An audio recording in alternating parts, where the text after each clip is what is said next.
Spanish Borderlands. Thanks for showing up today, Philip. Um, this is the chapter in making of the American or making of America's culture regions, and basically it's just chapter 2. And Nostrand has written on this subject quite a bit in more than just this textbook. So I'm going to expand a little bit on Spanish Borderlands, the idea of Spanish Borderlands, and talk about a little bit of sort of historical geography theory even. And so anyway, there's a lot of stuff here, a lot of terms, but it's good stuff, and I think you will enjoy it. Before we get there, let's talk about a historical cultural geographer by the name of Wilbur Zielinski. Wilbur Zielinski's idea of what he called the doctrine of first effective settlement applies to the Spanish Borderlands.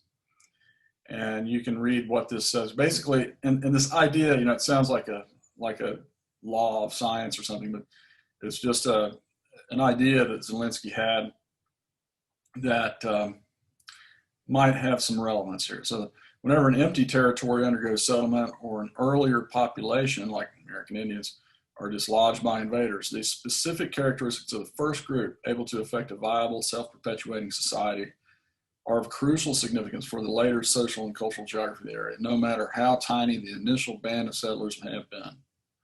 This might apply also to the Eastern Seaboard. Now, he has another comment on this, and this is from Zielinski also. He says that in terms of lasting impact, the activities of a few hundred or even a few score initial colonizers can mean much more for the cultural geography of a place than the contributions of tens of thousands of new immigrants a few generations earlier. All right, so keep this in mind, and we're going to look at the Spanish Borderlands as a concept, as a spatial concept. One of the more significant or influential cultural geographers of the 20th century was Carl Sauer. And Carl Sauer was at the University of California at Berkeley for most of his career, and shaped a lot of the ideas that and the things that people studied in historical geography. One of the historians who was more influential in Sauer was a man by the name of Herbert Eugene Bolton, who brought up this whole idea of the borderlands of North America, and the borderlands between basically the Anglo Americans and the peoples colonized by the Hispanic region of the Americas. And today, of course, we've got an international border, and that border was changed during the 19th century. It was established during the 19th century, but prior to the mid-19th century, the Spanish were the colonizers of much of the West. So we want to keep that in mind. Now, another thing that you'll see with regard to the colonization of North America, and particularly the United States, by the Spanish in this time is that their colonies were disparate. They were spread out. They were all over the place, and that had one. That was the cause and maybe the symptom of problems for the Spanish. So colonization was spread out. They kind of spread themselves too thin in the north, and those few footholds that they had didn't have a lot of perpetual colonization. There was one, as we'll see. So that just basic ideas. I like to give you some temporal reference, some reference to dates, and we kind of see how the Spanish empire is kind of evolving at this time. Let me let Jay in here. Welcome, Jay. So the Spanish, as you know, well, as you may know, the Spanish were kind of on a roll, and in the 15th century, and let's just go back to 1492.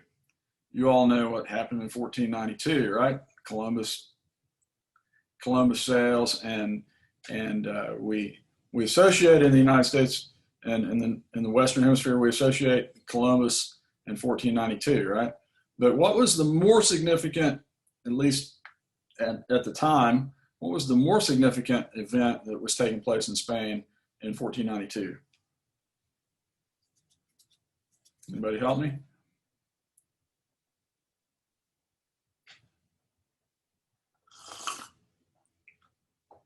In 1492, the Spanish had finally, after several centuries of fighting, the Muslims of southern Spain, the Moors, as they're referred to. In 1492, the final Moorish population in southern Spain was expelled across the Straits of Gibraltar, right?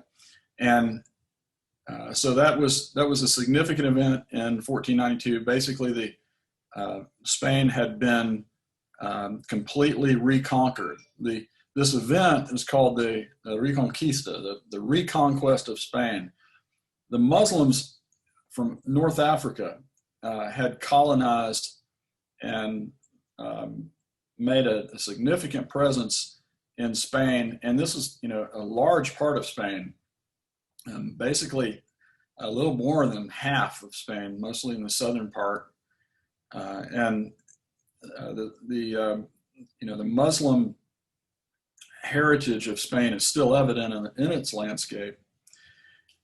And so anyway, it was a victory for the Christians, a victory for the Roman Catholic Church in Spain, and to finally rid the Iberian Peninsula of Islam. And so they were very, very excited about this, and basically, they had an attitude of winning, and they took that attitude across the Atlantic to their American colonies. The Spanish had fought this war for several hundred years. Anybody know when the Muslims arrived into Spain? 711.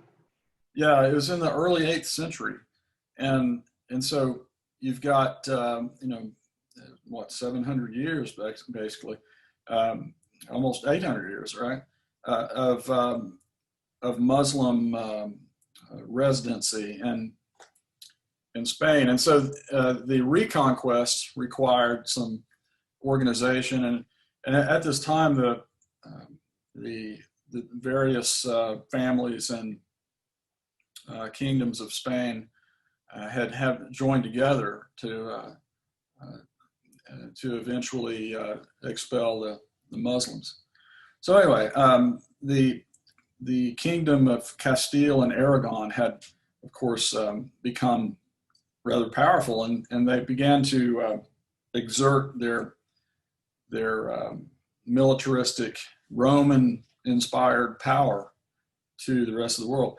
The Spanish had a strong military tradition that was kind of the reification, or the sort of the resurrection of the Romans.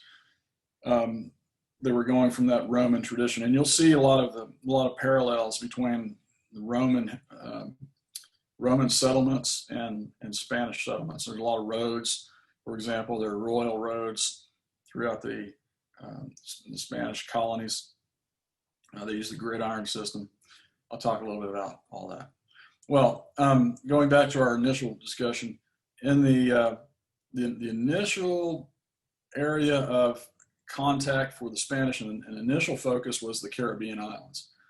In the Caribbean, the initial one, the very first one was the island of Hispaniola, or here I've provided as Española, and that was the sort of the territorial center from 1492 until it was moved to Cuba in 1515. So Havana became a regional hub and port for the Spaniards as they began to, right after they conquered Mexico. And so Mexico, early on was sort of it wasn't an administrative capital until 1535. So it took some time before the focus became Mexico City. But of course, the entire region that the Spanish this region was referred to as the Viceroyalty of New Spain. There were several other viceroyalties within the Spanish Empire. The Viceroyalty of La Plata down around Argentina, the Viceroyalty of Peru, which is in the northwestern part of South America. So the Viceroyalty of New Spain, however, was largely the focus of the Spaniards. So the Spanish Empire, of course, lost Spain and most of its empire by 1821. 1821, of course, is the date of the Mexican Revolution, the first Mexican Revolution. Okay, so 1821 is a really important date, as we will see. Of course, the Spanish Empire remained around until the United States expelled them from the Caribbean, from Cuba, in the Spanish-American War in the late 19th century. But we're not going to go all the way there. So there has been this borderland idea between an Anglo and a Spanish America, or an Hispanicized America. And there's also a borderland between the French colonies and Spain. And at times, the French and the Spanish are united under the same crown. And so you have weird sort of areas of colonization like Louisiana, where there's a very strong imprint of both Spanish and French colonization today. All right, remember, going back to the Roman heritage of the Spanish. The Spanish, once they realized they had this fantastic region of land, this huge area of the Americas to colonize, they initialized a sort of a plan of colonization, and this this came about in 1573 under what was referred to as the Laws of the Indies. The Laws of the Indies set forth the approach to expanding into new lands by the Spanish. And so there were several terms that are associated with this, and so the settlements of the Spanish would all look alike, basically, and there would be several different sort of types of settlement. First of all was the sort of the regional command and control center, where the military was situated and where policy was handed down from. So this is where the more important military and governmental officials would be at the Presidio. The Presidio, of course, means something a little bit different in Spanish today, but it was kind of like a fortress, and it was there weren't very many of them. We'll see in California where there were four important ones. In addition to that, the mission, misión in the Spanish pronunciation, or the Catholic mission was another facet of colonization. So 1573, you've got the Spanish Empire in conjunction with the Roman Catholic Church directing geopolitical expansion of the Spanish Empire. And that expansion, of course, was blessed by the Roman Catholic Church.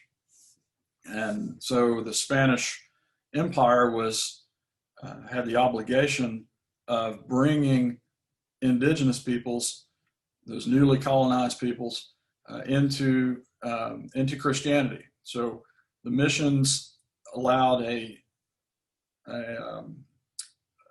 location, a place for the church to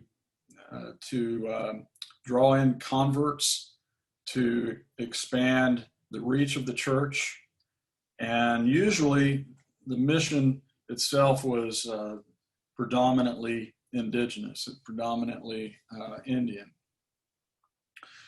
And then there were other types of communities. There were pueblos, villas, ciudades, basically villages, towns, and cities. And we'll see a few examples of these.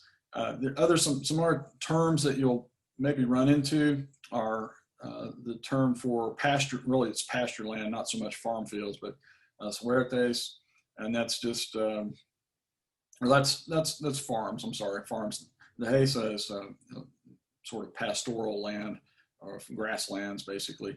And then there are some areas where we'll find community land or communal holdings, and that is a land use referred to as the ejido.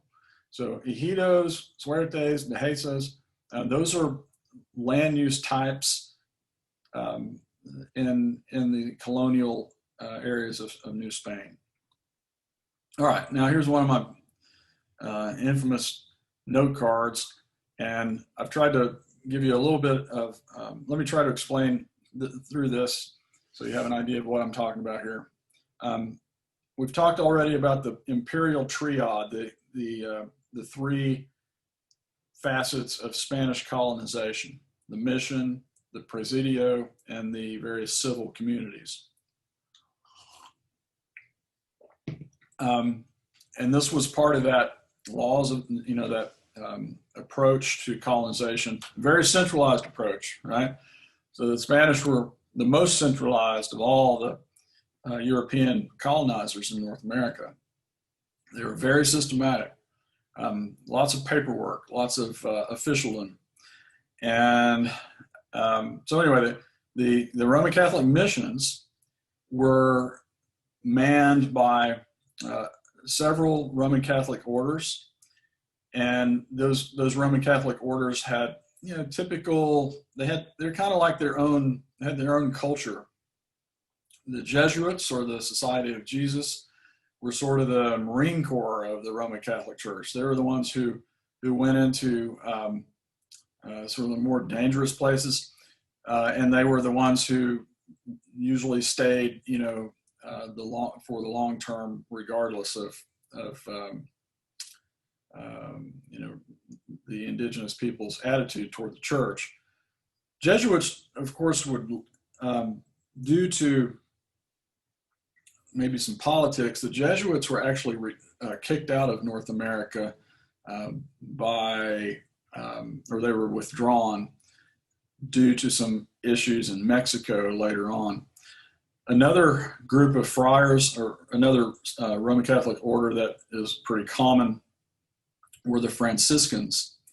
And there were other smaller groups of friars and in these missions, and perhaps you'll read about.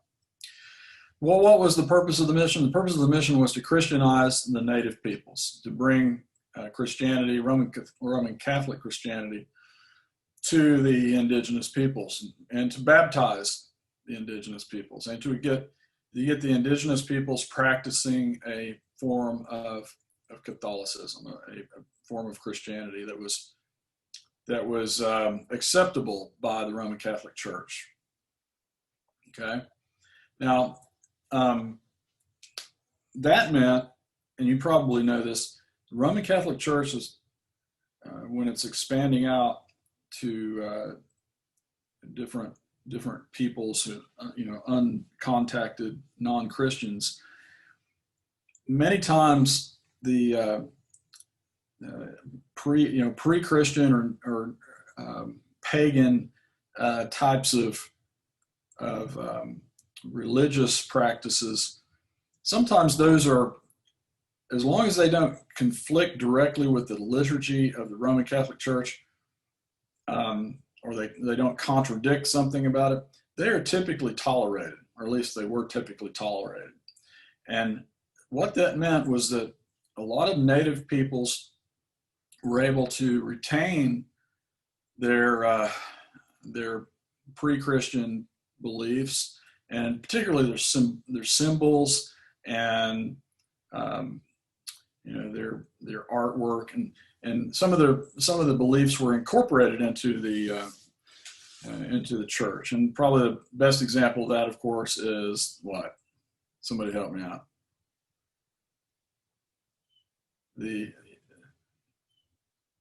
What's a good example of? One example would be like the Christmas tree.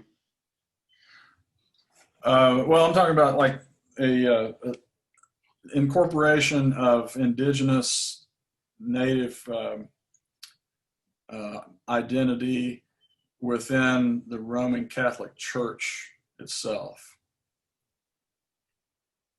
The Virgin of Guadalupe in Mexico. Virgin of Guadalupe, that's what I was looking for, yeah. The Madonna of Guadalupe, who was the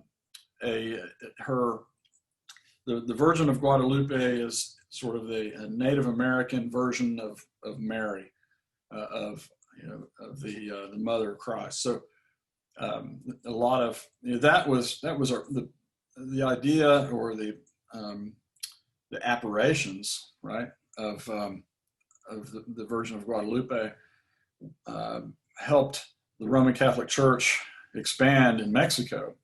But you would also see other things. You would also see more localized practices of more localized Native American practices, particularly in places like the Upper Rio Grande Valley, where if you've ever been to a Roman Catholic church there, like in Santa Fe, you'll see perhaps the incorporation of native symbols and anything that's not necessarily a direct contradiction with the church is often tolerated.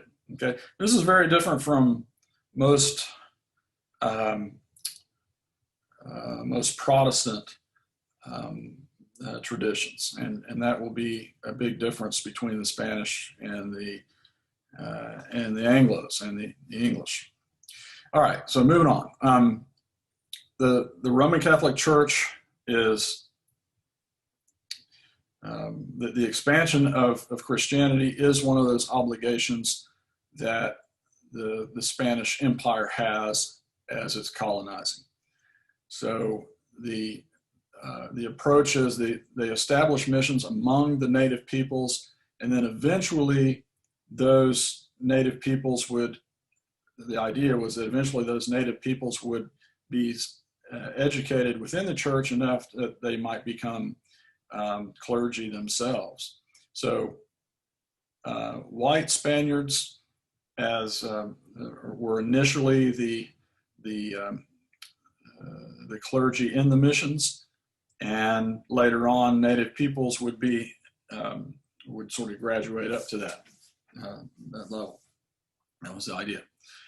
All right, the second facet, the second part of the triad is the presidio, and the presidio was, like I said earlier, a point for command and control if military conquest was needed.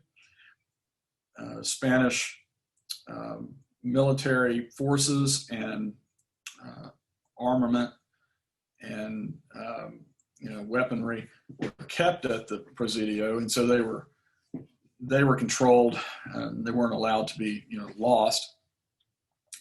And that so that it was the strong arm of the imperial triad, the Presidio was. It was, in addition to perhaps conquering areas that were under, or where they were not in Spanish control, or pacifying hostile populations, it would also recruit native peoples and bring them into the military and try to incorporate them as local, part of the Spanish conquering groups. And so you can see this now, I hope. There's a lot of Roman parallels here.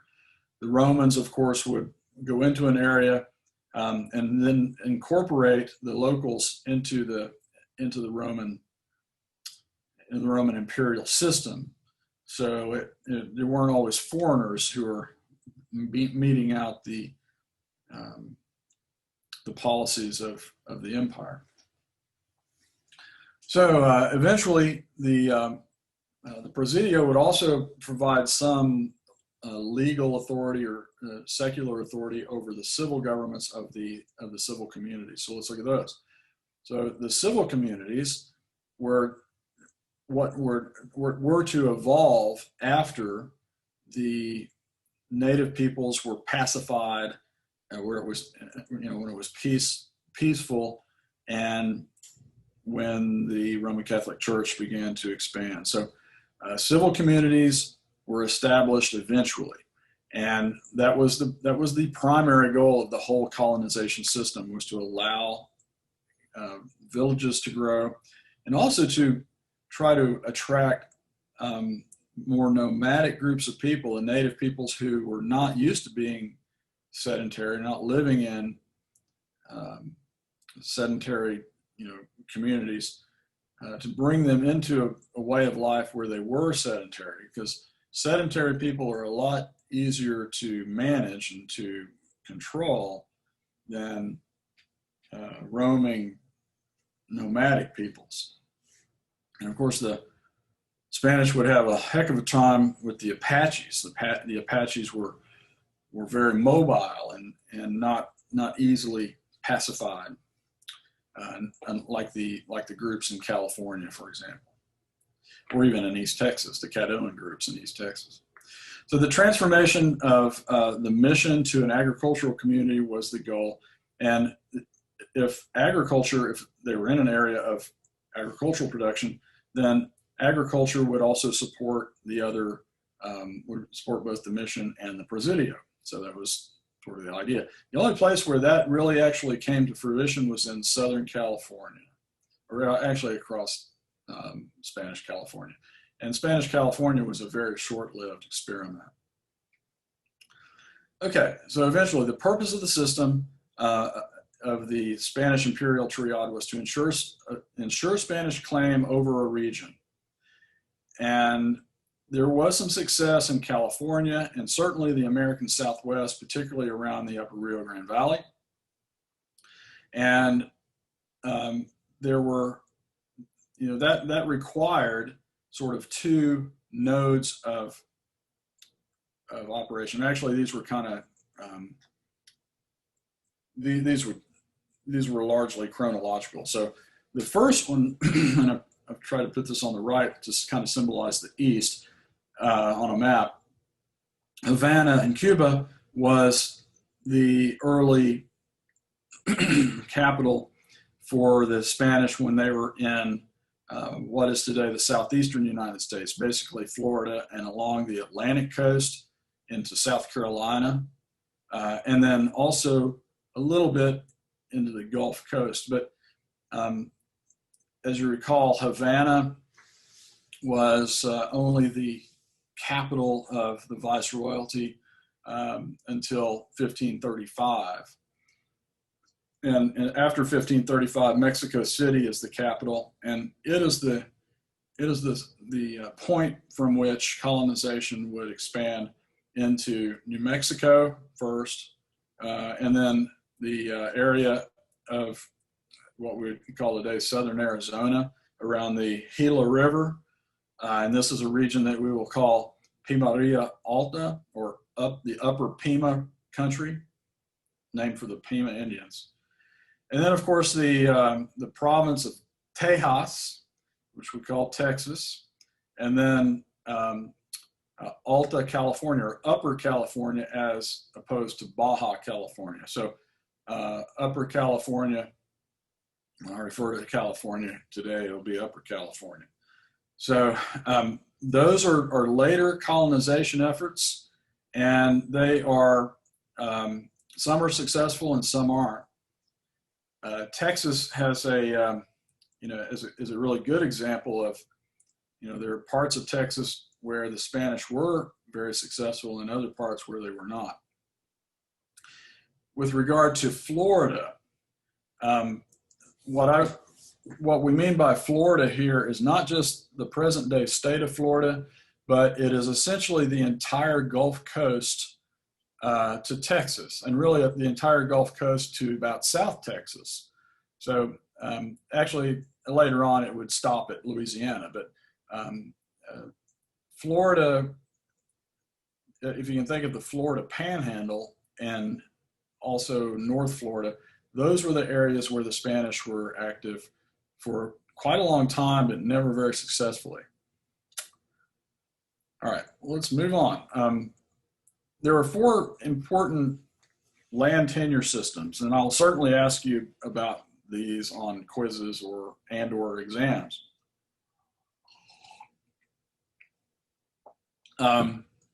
And it's important to, when you read about this, and I've got some more notes here, but just quickly, these 4 Spanish land, and what do we mean by land tenure, okay?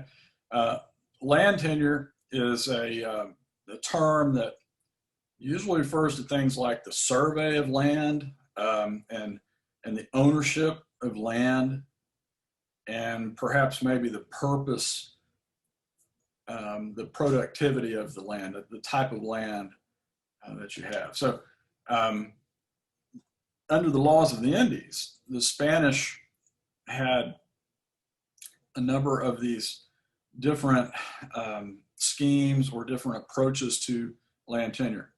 I should also mention early on that today the western states of the United States are still encompass Spanish water law. The type of, and I think I've mentioned this already, but you have 2 types of water law in the United States. The first type is in the East, and it's basically referred to as riparian rights water law, and it comes to us from England. So it's really nothing unusual, and it's really not that different from the landholding system. The Spanish, on the other hand, had come from the Iberian Peninsula, and the Iberian Peninsula, being in part of the Mediterranean part of Europe, experiences drought, and it's relatively dry anyway. And so the Spanish, coming out of the Roman tradition, had long developed rights to water for grazing and for agriculture, and they transferred those water rights to their colonies in North America where they were necessary. And because they work well, because the Spanish land tenure system worked fairly well, up until land was transferred over to the United States, those basic part of those laws it was retained by the various states of the West. This is, and in some places like Washington State and Montana, you have combinations of Spanish law, Spanish water law, and English riparian rights. The Spanish type of water law today in the United States is referred to as the doctrine of prior appropriation. And I think I've mentioned this in previous discussions, but prior appropriation is a way of distributing water rights so that the person who has the oldest ranch on a stream has the primary, or has the highest level of rights to the water. So in a time of drought, there's not equal sharing of water. In a time of drought, the one with the oldest rights is going to get the water, and those with the newest rights, the youngest rights, the youngest settlement, or the earliest, the latest settler, will not have the rights to the water. So the later settlers have to relinquish water to older settlers. All right. So anyway, let's get back to this. The Spanish land tenure system included the system that was actually incorporated throughout most of Mexico, known as the encomienda system. And the encomienda system was only implemented in New Mexico, as far as I know. New Mexico was the only place where the encomienda system was brought into the present day United States. And what is the encomienda system? The encomienda system is it sounds kind of strange, but it is a grant of land and a grant of labor to typically a nobleman, typically a former military man in Spain. So it's a grant from the king or from the crown to an individual, and that individual receives both the land and the people, the labor of the people living on that land. Of course, this is a feudal system brought directly from feudal Spain, and after a while, it was outlawed. It was eliminated because, of course, the problem is that you're treating the people on the land like slaves, or at least like serfs. So the encomienda system is associated mostly with New Mexico in North America. It's a grant of land and people, labor on the land, the people who live on the land. Another one is the hacienda. Now, you've surely heard of the term hacienda or estancia. So an hacienda is pretty much just a big farm, a big ranch or farm grant. So it's just a grant of land to an individual, not there's no attachment of the people to the land. So just a grant of land to a farmer. A rancho is pretty similar to that. Ranchos were used in California a lot, and somewhat in Texas, but that's just a private grant of land for raising cattle, raising stock. Wherever the Spanish went, they took cattle. And the Spanish had a wonderful tradition of equestrian herd management, cattle management. So the Spanish brought the use of horses and the use of Spanish saddles, the use of the lariat, the ropes to manage cattle. Also brands, they branded cattle with hot iron brands. They wore chaps, they wore boots, they wore sombreros and hats. And so that culture of what we understand to be the cowboy culture was about 3/4 a direct transfer from Spanish cattle culture. And the rest of it, what we find in places like, the American West, the American cowboy culture is also connected to Anglo-American herding practices, Anglo and African, in fact, American cattle management practices.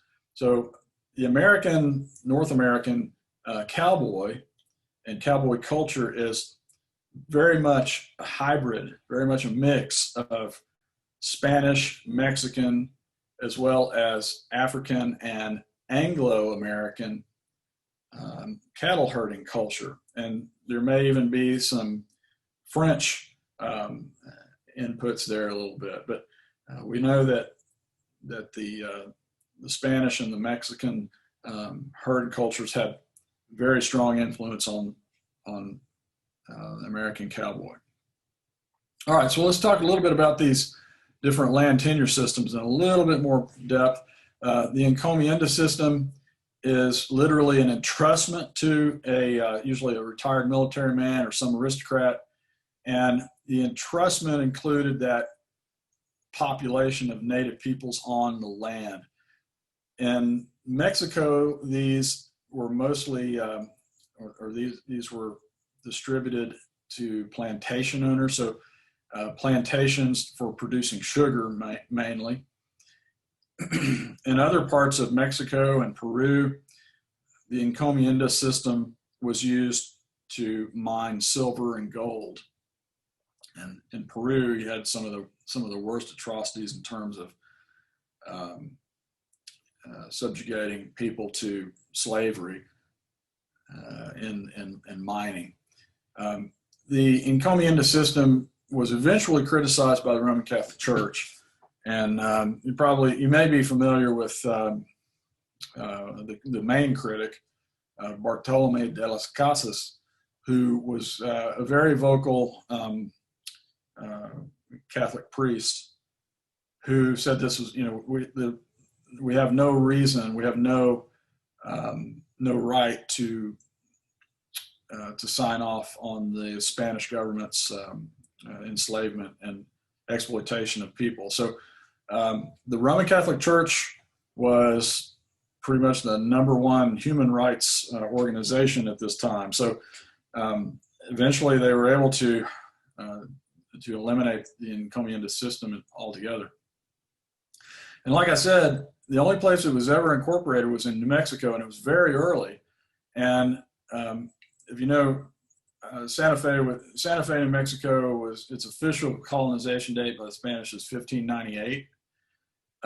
Only 82 years later, after attempting to establish an encomienda system and enslave the Pueblos to farm and produce food, the Pueblos organized and revolted, and the Pueblo revolt forced the Spanish out of the Upper Rio Grande Valley for a good 13 years. And what happened was the Spanish, it was like a surprise revolt, and lots of Spaniards were killed.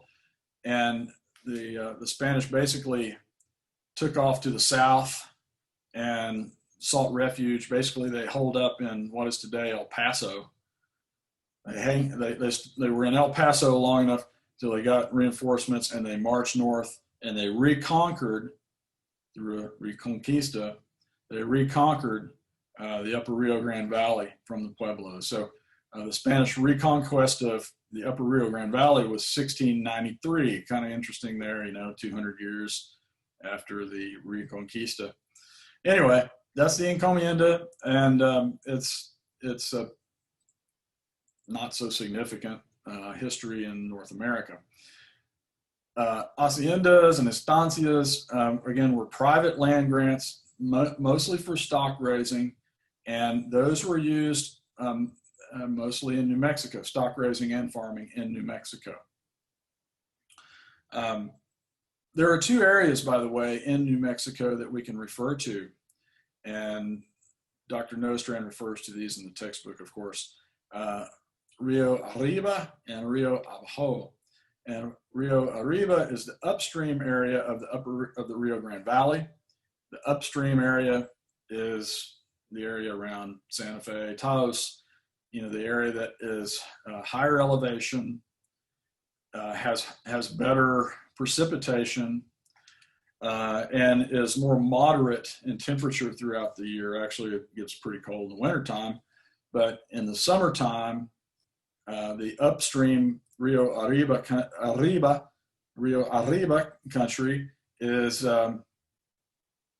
pretty temperate, and it's desirable, and that's the area where he found most of the Pueblo Indians living, is the upstream country. Now the downstream country down in central and southern New Mexico along the Rio Grande Valley was useful. That it was hotter. Of course, it was hotter in the summer times, but it was a little easier to handle in the winter. It had relatively warmer winters, and while it was hotter, it also had irrigation water, and it was used for farming warmer season crops like cotton. So the upstream and the downstream part of the Rio Grande Valley in New Mexico, different uses, different names. Most of the people today tend to want to be up here in the upstream country. So, all right, well, I didn't mention this, but the New Mexico, or the Santa Fe region, was the most significant population cluster of the Spanish Empire in what is today the United States, or what is today the United States and Canada. The upper Rio Grande Valley was colonized by Spaniards, people of Spanish descent, and people who were Spaniards living in New Spain in Mexico in the 18th century, in the 1700s, early 1700s, were referred to by two names. The people who were the white Spaniards who were born in Mexico were referred to as Creoles or Criollos, and so these were typically the people who were Criollos. The Criollos were often people who were second sons in the Spanish aristocracy, and then their kids, their children were, they really weren't royalty or really weren't part of the aristocracy. A lot of those white Spaniards, and I say white because I'm saying generally not mestizo, okay, not Indian Spanish mixes, but which we refer to generally as mestizo. All right, the mestizo population developed in Mexico and was developed by this time, but the mestizo population generally didn't have the ability, the rights to move and to get farmland.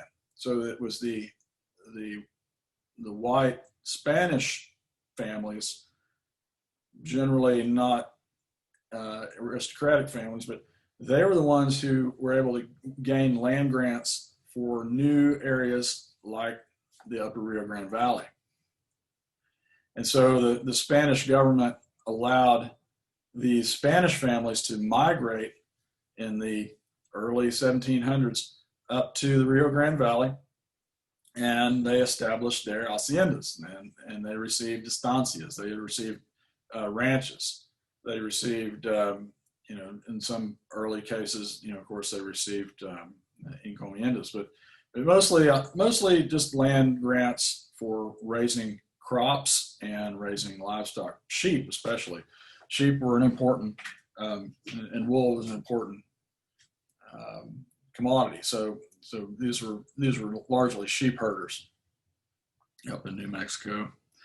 So it's important to remember that these Spanish people, the Spanish population, got started in the early 1700s, and a migration flow continued into the 18th century, so that by 1800, when we stop our, when we end our interest in this course, by the year 1800, there is a thriving population of Spanish people living in the upper Rio Grande Valley.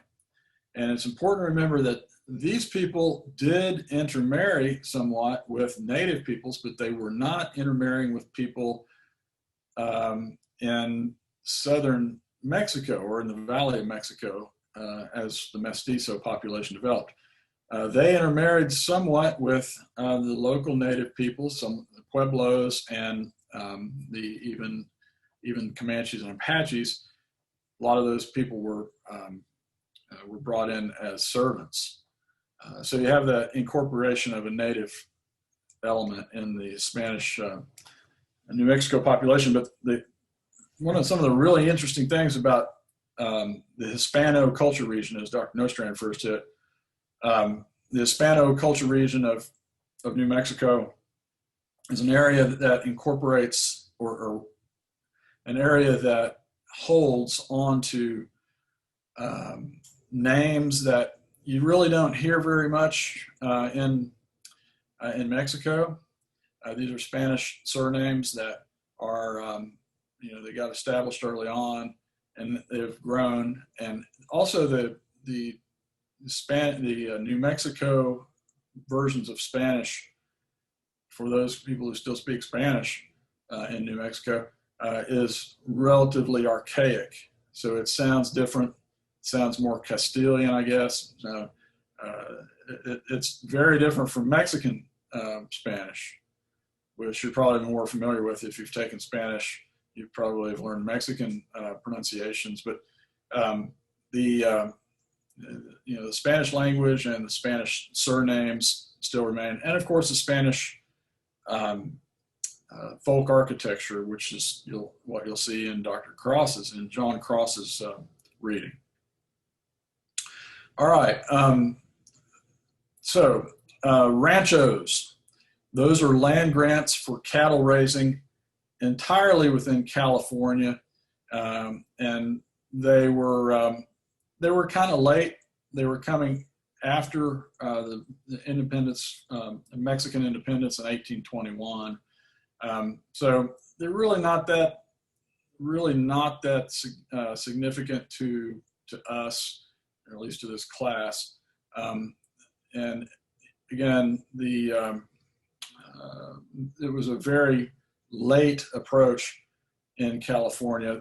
What happened in California was the Spanish got established in California during the 18th century, so it's relevant to us prior to 1800. But they didn't have a very strong foothold, and in the 1820s and 1830s, American merchant marine, American traders, Yankee traders mostly, started applying California and became fairly interested in California. And so as sort of a last-ditch effort to get population up in California, just as in Texas, the Mexican government started moving and allowing people to gain land up in California. But California was really distant. I mean, Texas was far enough, but California was incredibly far away from Mexico City, and very difficult for Mexico to administer. And not that many people wanted to go to California from Mexico. So that's really not so relevant to us, so I probably want to ask you about that. Finally, I only got a few minutes left here, but the more important land tenure system to us, and well, I guess this prior to 1800, not so significant, but if you take the other class, you will see it. The impresario grants, and the impresario grants were the ones that the Spanish government in its final days in Mexico doled out to Anglo-Americans with an attempt to bring in colonists who would be loyal to Mexico. And of course, that was a big mistake. The Anglo colonizers who came into Mexico with the impresarios, like the Austin colony. Moses Austin got the first impresario, but he died, and then his son Stephen F. Austin took over and established the first major colony in Texas. And of course, there are many other impresario grants that established early Texas and around what is today Austin and San Antonio. And we'll talk more about San Antonio because it has a much older history than than the Anglo colonization of Texas. But as we know, and as we'll talk about in another course, you know, the North Carolinians and Georgians and Mississippians and Alabamans, Tennesseans who came into Texas in the 1820s and 1830s had no intention of being told what to do by Mexico. So with that, we'll come back to looking at the regions of the Spanish Empire in North America next time. And I hope you have a good day, and hope you can get back and hear me tomorrow. So I'll let you go now. And don't have any questions? Everybody's kind of muted out there. No, sir. Thank you. I'm good. Appreciate it. Right. Okay. Well, we'll see you tomorrow then, hopefully. All right. Take care. All right. See ya. Have a good one.